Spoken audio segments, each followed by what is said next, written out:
Joining us now, she was a three-time All-American at UMass, of course, also a gold medalist in the 2000 Olympics. She's in the Hall of Fame in UMass, and now the new head coach at UMass. She's back. Danielle Henderson, honored to be joined by her here on In the Circle. Coach, how you doing? I'm doing good. Thanks for having me here. I'm pretty pumped to be back at UMass. Well, what's it been like to be back? Obviously, once the job opened, you took the job. Everybody's like, "Whoa, she's back!" What has it been like to be back once again here at your alma mater? Um, some things feel the same, and there's obviously a lot that has changed. So just trying to adapt to that, and just trying to get everything situated, ready, and organized so that when all of the student athletes come back, that we're ready to go, and we could just start focusing on the season. Was this something you once you got into coaching? Was this an ultimate goal to come back to your alma mater? Was that something even that crossed your mind, or what was that? Because I have to imagine that it's so unique. I mean, it's a place you have obviously great affection for. It is. I've always had quite the connection with UMass, and I've always loved it. For a long time, I got out of coaching early on because I wanted to pursue my playing career more and focus on that. And I knew I'd be able to come back into coaching just from playing so long and having all those connections. And every time I wanted to come back to UMass, it just seemed that the timing wasn't right. And so it was a goal, and then those things change, and I knew I just wanted to be a head coach. So I put everything into that, and then it opened up again. And, it just seemed like everything fit, and it was perfect timing. Obviously, you came over from UMass Lowell, which you did a heck of a job. You were a two-time Coach of the Year in the America East, helped turn that program around to being a title contender. But did you keep an eye on UMass while you were at UMass Lowell? Is that, from the standpoint of what they were doing and maybe help here in this transition as you get to know the players you inherit?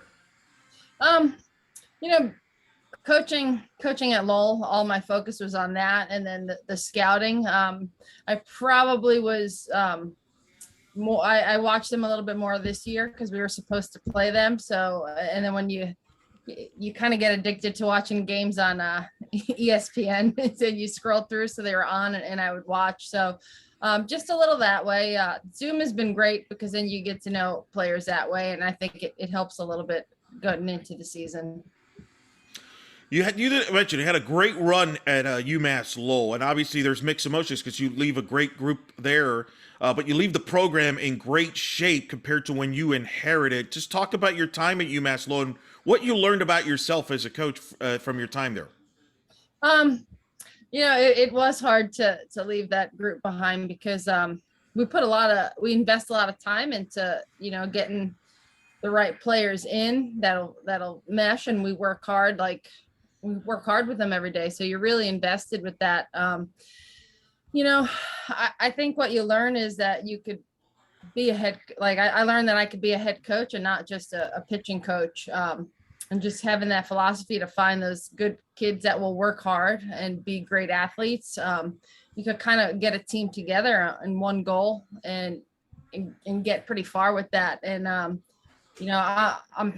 happy with what all those players that have gone through. I'm really proud of all of them, and it was sad to leave them. But UMass was my school. It's kind of always had my heart. And it seems that the players there all chose UMass for the same reasons that I did. So we'll have that connection. So it's going to be easier to connect with them just because we kind of have the same reason for being there. Obviously, this is not the first time you've obviously been at UMass as a coach. You were on the staff with Elaine Sortino, the legendary head coach. You played for her. You coached under her. So you, of all people, know the standards at UMass. Heck, you helped build it. So in a lot of ways, it's so fascinating. Hey, this is the standard. I would know. I was part of it. Yeah. The standard is just work hard. You can't take any time off. You can't, as we would say, dog it. You just put your all, and I know as being a coach with her, when you're a player, you think a certain way. And then when you sit in the room with the coach, you think differently. She invested in every player. So I think that's something that I do, and I want to continue to do, because if you could just believe and invest in them, then they're able to do more than they think they can. But the standard is going to be, you just work hard, you're relentless, and you're going for it, and you don't really hold back. How much did she influence you into getting into coaching? Because she's got an incredible coaching tree. For those that may not be aware, Rachel Lawson, who played at UMass, of course, the head coach at Kentucky, played under her. Holly April at Louisville, just to name a couple. Coach under, you're obviously part of that tree. What was it about her that gets all these people to get into coaching and having success? Well, for me, I think it was my junior year. She asked if when I graduated, I wanted to coach. And the conversation was, yeah, it went pretty simple, that I wanted to stay in the sport, and she had just asked me, and I did it, and I loved it. But when you're playing, it's hard, because you have to invest everything in what you're coaching. You don't leave time for your self-training. And so I had only done it 4 years with her. Then I got to be a volunteer, because one of our pitchers, Kyla Holtz, was coaching, but she was on the Canadian Olympic team at the time. So I got to be the fill-in for her when she was off playing. And when I had went back, I thought we had planned on her still being alive when I went back about 8 years ago. But those things, it took a turn fast. How much has the school and the campus changed since you were there as a student athlete, and obviously as a coach, and now you're back? It's funny. I got to walk around to, do all of the new employee stuff, and wound up walking campus, because it has changed. They've done a lot of like upkeep, and just made it look prettier as you walk around. And then you just see all of these new buildings, and you're like, wow. So then you kind of get enamored with just bringing back memories of, oh, I had class here. And then it's like, wow, I hadn't seen this building here. I hadn't seen that. So a lot's changed that way. But I still think it's a beautiful campus. Let's kind of go back to your early career. What got you interested in playing softball? What motivated you to play softball? And then how did you end up at UMass? I played a lot of sports. Softball was my favorite. I was a slingshot pitcher. Even as a freshman in high school. And my travel coach, Kim Guider, called me and said, if you want to go play college in softball, you have to learn how to throw a windmill. So we did that right after the high school season. It wasn't very good to begin with.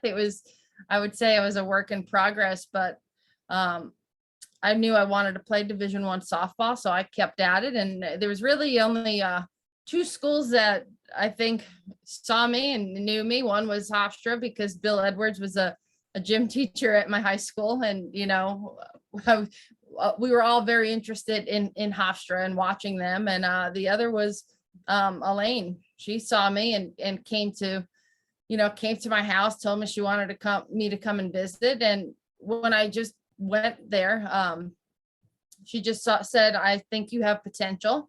We want to help you grow and get better. And that just sealed the deal for me. Beautiful campus and people that were going to help me continue to grow, because I had only been doing it for about 3 years. Wow, there's a lot to unpack there. I mean, that's 2 legendary head coaches in the Northeast you just mentioned there. That's pretty good company to keep around there. I mean, Bill Edwards obviously went on to be Hofstra and a legendary head coach.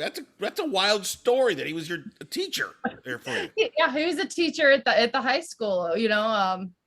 So it was crazy. I got to talk to him about softball, like while I'm in school on a lunch break, if I could run into him. And his daughter Sherry would come and do like clinics at our high school, and he had always done them. And so that was just something that we always got to be involved with Hofstra, just because he was great to talk to, and great to be involved with that sport on Long Island. That's incredible. That's, what was he like as a teacher in high school back then? There, did you have any inklings at all at that time that he would go on to become a softball head coach and one of the most successful ones in the history of the sport? Yeah, well, he was at Hofstra then, so we Okay, knew he was good. You know, I mean, we all thought he was great. He had great teams, so yeah, I think we knew that. okay. And at that age, but then even going to UMass, we played against Hofstra all the time, so we had quite the rivalry because they were like two of the top programs in the Northeast. So um, yeah, you just knew that. I think Bill is one of those special coaches, so you knew that, and I feel the same way about Elaine too. So you get to UMass and you have an incredible career, three-time All-America. You help the program, put them on the map, get to a couple World Series. Describe that time. What was it like to play in that time in softball and getting to the big stage and playing at Oklahoma City? It was crazy and it was different. You sit there and you see it now. It was just there was no Power Five conference. It was just there were like top 25 and programs that were good, and you went out and um, you got to play all of those different teams that were good, and it comes down to the regionals, and if you win the regionals, then you get to the World Series. So we used to have just the Northeast region and all of those teams, and they changed it and started sending in one of those like top 16 teams to each site.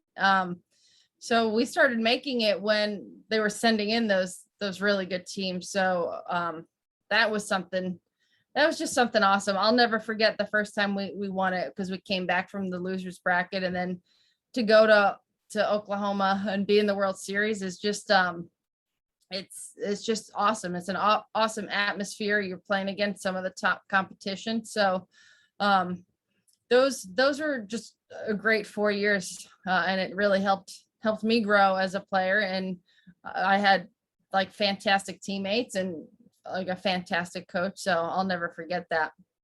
You won the Honda Award, I believe, your last year, which is a huge honor that not many get to say they've done that. That the best athlete of the year, softball player of the year. What do you remember when you found out you won that award, and did you realize how big of a deal that was at the time? Oh, we do. It seemed like a lot of things were happening at like the same time. And I hate to say how old I was, but we didn't have like the cell phones where we could just call. And I just remember, I think we were in the airport heading to Oklahoma to because I had gotten the All-American, and we weren't in the World Series, but my coach wanted me to go, and I was being paged over the loudspeaker, like she had a call to find out. So we were in the airport when we found that out. The same as and then I think I was going to the Honda Award, and I found out that I made one of the national teams, and then I had to go find a payphone really quick to call up Elaine and tell her that I made that. So it was just a very, very different time, because then you just, it was like a couple weeks and you're just sitting on like an airplane stuck, not being able to tell people all this good news. Yeah, and you mentioned the national team. While you're playing, you're part of Team USA. You eventually would be a part of the Olympic team in Sydney in 2000.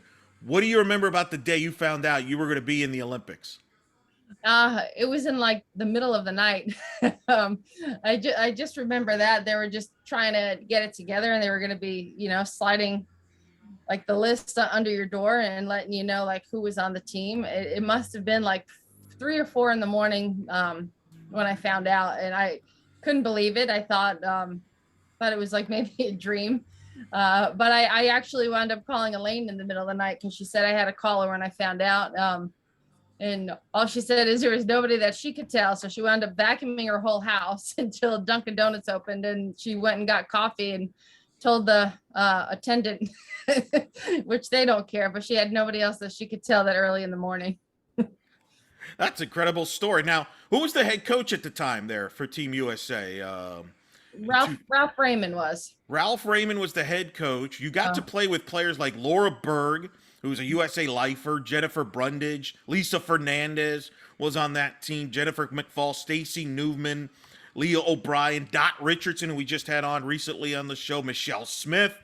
What was it like to be around that group? Crystal Bustos was on that team. What was it like to be around that group? It was amazing. And I was so young. I was fresh out of college. I wish, you wish you could realize a little bit more like you do now. But I remember when softball was in the Olympics in '96, I went down to Atlanta and watched it, and I loved it. I was like enamored with all of them. So you're essentially playing with all these people that you looked up to, were your role models, and you were trying to emulate and be like them and be on the Olympics. So to get a chance to play with them, it was just an awesome experience because they're not only great players, they're great role models, they're great mentors. And I was just able to learn a lot with them. That was such a dramatic Olympics because you had some adversity. Your team in Sydney, you had lost to Japan in 11 innings, 2-1, lost to China 2-0 in 13 innings, lost to Australia 2-1 in 13 innings. There was a serious question whether you'd be able to even win the Olympics, but you all overcame that. You came back. You eventually would win the gold. You had to beat Australia twice to get to the gold medal game. Then you beat Japan in 8 innings. What was that like? The ups and downs, the adversity, and to overcome that. Just kind of describe that, because I think a lot of people, and I think it got political from the Olympic standpoint. Well, the U.S. dominates softball. That wasn't the case. That was a battle. There were some great teams you all had to deal with back even in 2000.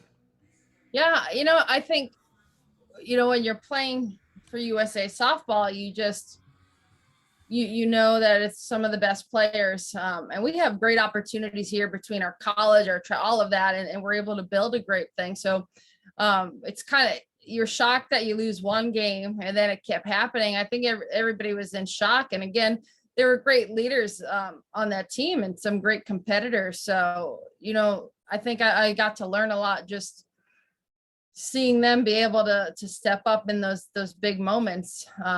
But I think people don't realize that the rest of the world they have some really good softball players. And I think we saw that in this past Olympics. There some excellent pitching, just, these people train different than us, but they're out there training a lot. And it's, I think it just speaks volumes for our sport of how much it's grown, that it's not easy. It's not just going to be given, to you. You really have to work, and you have to fight.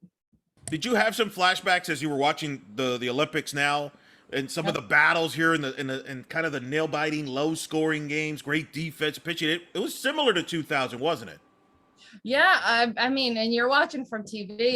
There was some incredible defensive plays. Like, you just go through so many emotions. I think, you want Team USA to win the gold because of some of those players who have been there and wanted kind of revenge to get the gold back. But so your heart just it's like a roller coaster in every moment. You think they could do it right here in this pitch and all, but then you just see incredible plays happen, and you're like, I can't even believe, I don't even know what just happened. It was unbelievable. Yeah, unfortunately, the ball was bouncy. He was kind of destined to be Japan's way after that double play in the 6th inning, which is the weirdest hop. I don't think I've ever seen that, and I don't think anybody's ever seen that. May never see that again. No, you watch it, you're like, did she you didn't know. Like, she just caught it and she was there and made a double play. And then you're watching it in slow motion. You're like, she just roped it off of the girl's arm. It ricocheted. The girl caught it and made a perfect throw for a double play. You're like, there's, not much more you could do. No, it's still wacky. I don't. It's just at that point you almost have to concede, like, it's just not meant to be. When something like that happens, either against you or for you, it's not meant to be for that it happened to, or it's meant to be for the one that it is fortunate enough to make that play. Yeah, but they still came out in the set, robbing that home run. Like, the U.S. still went out and played great. Like, they gave it their all. So I know that they wanted the gold, but they can't be upset with how they played. You're one of the few I get a chance to ask this. A lot of people know Michelle Smith for obviously her broadcast career, but she was a great player herself. You were teammates with her. Describe her as a teammate. What was she like as a teammate and as a player? Because I think a lot of people have kind of It's just, and it happens. It happens to a lot of them, John Mann, among others, that some people may forget that where she came from, which was a great player at Oklahoma State and Team USA.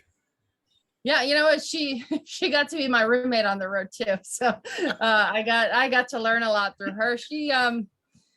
She like worked hard, you know. She was an incredible pitcher. And she like she's just one of those pitchers. She just had her routine. You know, she had her routine and she went out there and she would be incredibly focused in the circle and just execute, you know. She took it very serious, you know, like she knew she did her homework, because as you can hear when she commentates, she's very smart. She does her homework. She knows, you know, what she wants in her pitches and where she's trying to hit it. And she knew the game. And I know her, she was a great hitter too. She could also play first base, but I was really lucky to have her as a roommate, because she was somebody that then I could talk to, because I think she's incredibly smart and knows the game. When did you even get a sense that she would get into the media side of things? Like, was that ever discussed, or was it like, were you caught off guard when she went into that? Or no, you know, I didn't, you don't know that back then, but you know, when softball started getting on, I thought it was great. She was one of the people, she had great knowledge and she could do that. And now it's just, you know, it's grown so much. Everybody knows she's an ESPN commentator. And I was like, you know, she was somebody I watched on the 96 team. And, you know, because she was from New Jersey, somebody like me who's from New York, to think like I could make this team. And now, you know, I thought of her as a legendary pitcher. Now these people all think of her as a commentator. You mentioned you went to Columbus there in LA for the 96 Olympics as a fan, right? Like, what was that experience like to be part of that first Olympics in person, to watch it? It was I'm just a huge fan of the Olympics. I think it's great, you know, that the whole world comes together and competes like that. So you go down to Atlanta, just the whole Olympic vibe that's around there is just amazing. When I heard I could get tickets, like I wanted to do anything I could to get down there and watch it, because the fact that it was in the Olympics just meant so much to so many softball players out there. Sounds to me like you're going to make plans if it's in Los Angeles in her 7 years, right? Like that's how, hopefully that's the next step for this game to grow now, is to get to Los Angeles, get there 28, then Brisbane in 2032. Having spent time in Australia, how passionate are they about softball? I mean, even in 2000, they were passionate. And I think it's grown. It's still growing to this day. Yeah, I mean, they're very, very passionate about it. You know, they have some of these countries have their own like pro teams and club teams. So people are playing and they take their training serious. So I'm sure Australia's wanting to get softball back in, and they're excited to have it back in their country. Let's talk about what your career after college, and then of course with the Olympics in 2000, but you also played professionally. Describe the journey there playing pro ball afterwards at that time. I think we have some of the best players, you know, and in the pro league we had that. So it was great competition all the time. It's just unfortunate that it doesn't get like coverage. It doesn't get, you can't really get paid. So it came to a point for me, it was like, I can't get any credit cards. I'm like in debt because I'm spending all my time playing. I don't get to go on and have a career. But I wish that there was something that could be done where they could make more, and, you know, women can make that a career, because the competition was just great. And it was funny that I wound up playing in Lowell, you know, for the Riptide. And then there I was back coaching in Lowell. So it was an area that I was a little familiar with. Yeah, that's true. You were playing in the MPF. You played for the Akron Racers, the Arizona Heat at the time, the New England Riptide. I remember the Riptide. I'm trying to remember, that was the time when Stephanie Best of UCF was part of that in the first year. I don't remember. It was right around that time frame. She was a part of that organization as well. Maybe a little bit, but that was kind of a unique time in pro ball. People are still trying to find themselves a little bit, but you got to be a part of that. And then at the same time, you were going into your coaching career. So you're balancing your playing career alongside your coaching career that you started. You were an assistant at Ohio State and Stanford under John Rittman. Describe the balancing act that you had to do during that time where you're playing, but you're also coaching. So when I was playing, I did private pitching lessons so that my schedule could be flexible. And then I got back into coaching once I was done playing because I kind of missed the competitiveness and team environment. It's hard to do, and that was kind of one of the reasons why I had to get out of it because, you can't, there were some teammates of mine that were coaching there, but you have to basically give up your whole summer and not recruit. And that's kind of a big part of coaching, to get out there and see players and bring players in.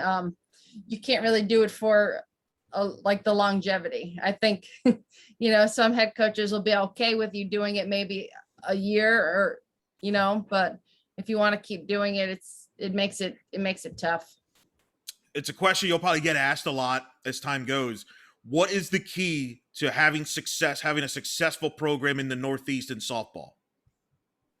I think just finding good athletes. I think we have a lot of good athletes in the Northeast, but we don't play softball all the time.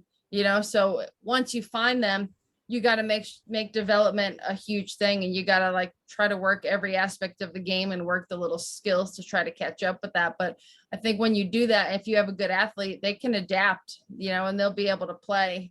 But not having an excuse, if you can't get on the field, you have to figure out how to get your footwork good. You have to figure out all that stuff so that when you get out on the field, it's like you haven't been stuck in a gym for months. Discuss your facilities. What are the facilities like at UMass? Because that's, as you know now, that's a big part of today's game, is about facilities from a recruiting standpoint, from possibly hosting in postseason, things like that, hosting conference tournaments, et cetera, et cetera. What are the facilities like now here at UMass that you've inherited? It's great. Well, they are on a beautiful stadium, great dugouts, great field. It's well maintained. And one thing that they have now is they have a bubble because of our football team. We didn't have that when I played. We were just up in a gym with a hard floor and you're doing all this stuff, For me, it was a wood floor. Then it turned into a hard rubber floor. And then we get out on a turf when it's above freezing. But now they have the bubble. So I think that's a total game changer because now you could scrimmage, and you could do, the outfield could get fly balls. There's so much you could do. So I'm pretty excited, and I can't wait to be able to plan practices around that. That is huge. And the league is still very strong. And I think that's something that I'm sure is highlight the league. You're going to be as strong as ever from a softball standpoint. What is your thoughts on the league? Can it turn into being a multiple bid league consistently? Because obviously during the heydays there with UMass, you had Fordham, teams, multiple bids into the NCAA tournament. Can it get back to that? I think we have to just wait and see. I think with COVID and what it did to traveling and getting out there, I think there was a pretty good formula to get there. So once we could start playing in those tournaments, playing against a tough competition, the more that's what UMass and Fordham did. And that's why they were able to get the RPIs up and that. So I think maybe in a couple of years when things are actually normal, that maybe that could start happening again. But, now you have other schools like GW won it. Yes. So the more teams that do that and the stronger the conference gets, I think the more chance you have. Yeah, it'll be Fordham. Obviously, Inouye has done a good job there taking over there. And you mentioned GW. They just won the league. They got a new coach and Coach Shoemaker. Now, and this will be my last question for you. As you kind of get to know your team that you inherit and they get to know you, you build your staff and your culture. What are the keys to that between now and February when we get closer to the start of the season? What are some of the key things that has to be done to build that chemistry, to build that culture, to build that camaraderie, if you will? I think we just have to do our planning, try to figure out ways we could get team bonding in, it's something I started. I like doing a team bonding before we even started practice in the fall. So figuring that out, and figuring out how to incorporate that with our practices too. where before we've done like a Friday might be a competition day, and like we'll figure out something that way. We might have to figure out a way to just incorporate like team bonding or like a team competitiveness thing in those practices. And I think the sooner we get that, the better we'll be able to build that culture. Your number 44 is retired there. You're the only athlete that could say that. Where is it? Do they have it on the wall? Where is that jersey or a number retired somewhere? And you're also in the New England Sports Hall of Fame, which you were inducted in. I mean, you got some impressive honors there that not many athletes could say. Yeah, so they gave me the frame jersey. So now it's now that I'm at that school, it's a matter of, do I hang it up in my home or can I bring it in the office? But you know, they have the number, there's a number up on the fence, but yeah, they had it framed for me. So it's just been up here, and you know, maybe it could be a decoration for the office. I don't know yet. I mean, if you're going to have recruits coming in, you know, hey, look at this. It's the jersey I used to play here. Yeah, I was a pretty big deal. Hey, look, this is a gold medal, right? I mean, you got to have some of that stuff out there just by coincidence, I'm sure. Yeah, you may be able to. They have enough of that stuff up in our locker room. Elaine had decorated it with that.